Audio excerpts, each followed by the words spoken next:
Hello and welcome back to Euro Football Daily, where today we are covering 10 disastrous managerial reigns. Strap yourselves in, here we go.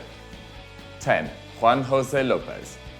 River Plate have contributed to some of the finest footballers the game has ever seen.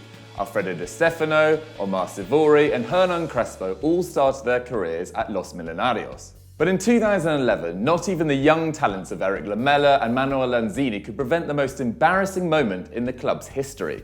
The man who led the charge was Juan José Lopez, a former River midfielder who did a sufficient enough job the previous campaign as caretaker manager to convince Pasarella to give him the keys to the kingdom. In Apertura and Clausura, the club didn't perform badly, finishing 4th and 9th respectively.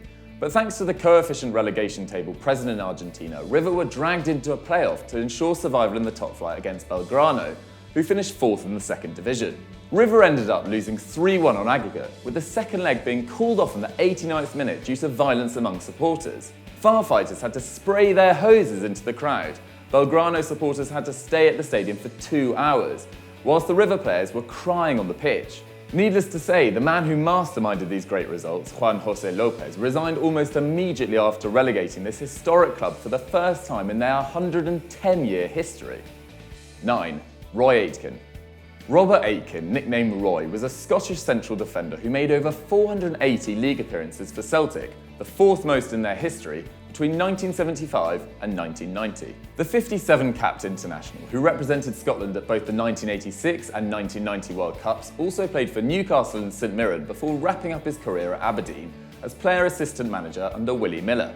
When Miller was sacked with the club in a perilous position, Aitken, or the Bear as he was known, stepped into the hot seat. In his first game at a highly charged Petrodi, the Dons defeated soon-to-be champions Rangers 2-0. But just a week later, they were to come crashing back down to earth with the defeat to 2nd Division side Stenhousemuir in the Scottish Cup. Aberdeen managed to just avoid relegation that season, and things were looking up as they won the League Cup the next. Despite investing close to £3 million on new players, including Aberdeen's first £1 million player Paul Bernard and Hull's 2008 promotion hero Dean Windass, the Dons continued to struggle, finishing 6th and 6th before Aitken was relieved of his duties. Having spent a club record amount, Aberdeen were expected to challenge the old firm. 2 mid-table finishes and a 38% win percentage isn't really good enough. 8. Chris Coleman. It's hard to believe now, but once upon a time, Coventry City were a permanent fixture in England's top flight. The Sky Blues spent 33 years in Division 1 and the newly formed Premier League, but fell to the 2nd tier in 2001. After spending 6 of the next 7 years in the bottom half of the Championship, the club appointed former Fulham and Real Sociedad manager Chris Coleman to try and turn around their fortunes. As you can probably guess, it only got worse for the fans of the Ricoh Arena. Coleman lasted just 2 seasons, providing Coventry with their lowest league finish for 45 years. This poor performance left the Welshman out of a job for a year before going to the Greek 2nd Division, whilst Coventry got relegated to League 1 2 years later. They're now battling it out in League 2, and it will likely take a miracle for the club to get back to what they once were. 7. Danny Blind. The Netherlands have always been footballing royalty. The Oranje arguably had the best team never to win the World Cup in 1974 and finally won their first international trophy in 1988, led by Ruud Gullit.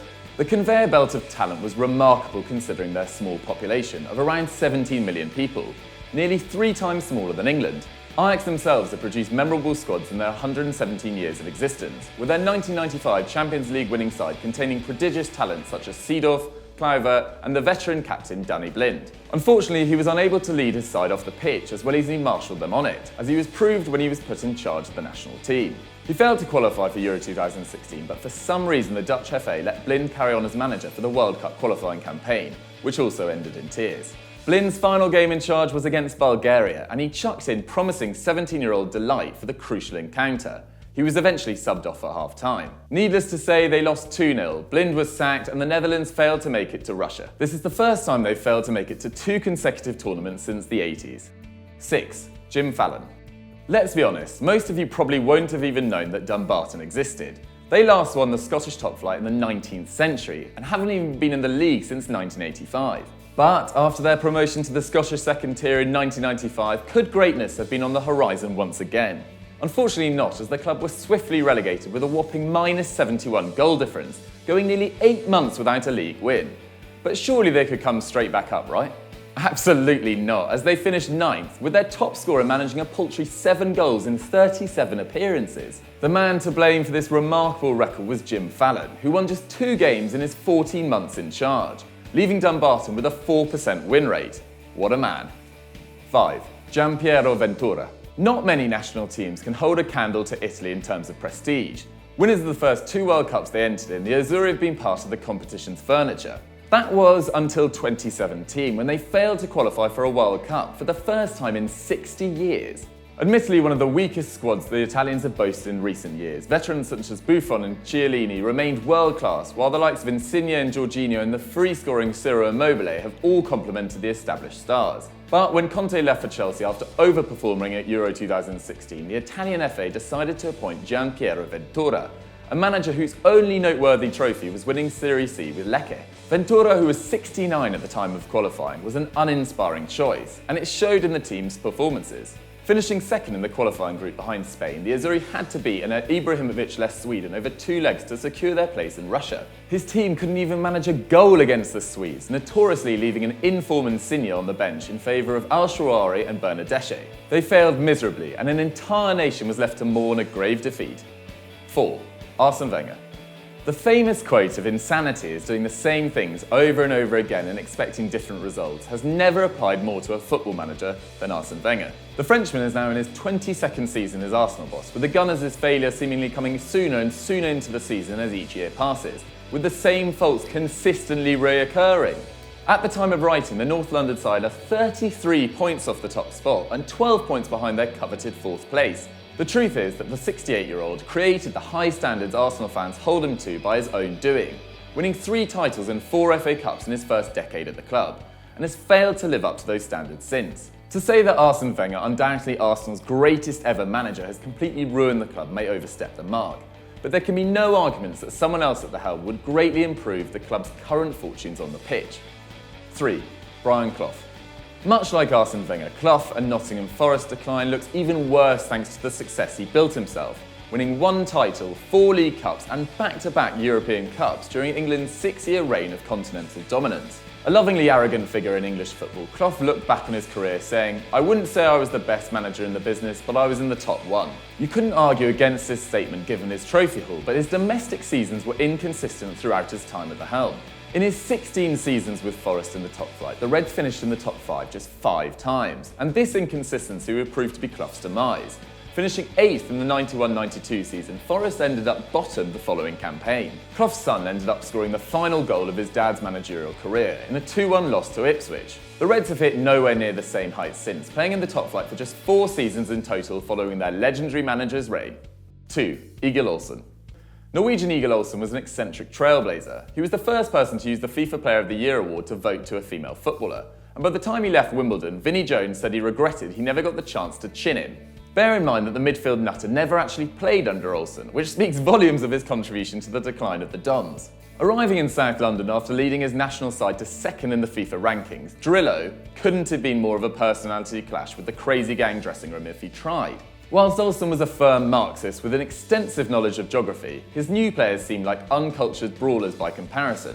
The manager's scientific approach didn't bode well with the squad, and near the end of his reign at Wimbledon, Olsen became more and more dispirited.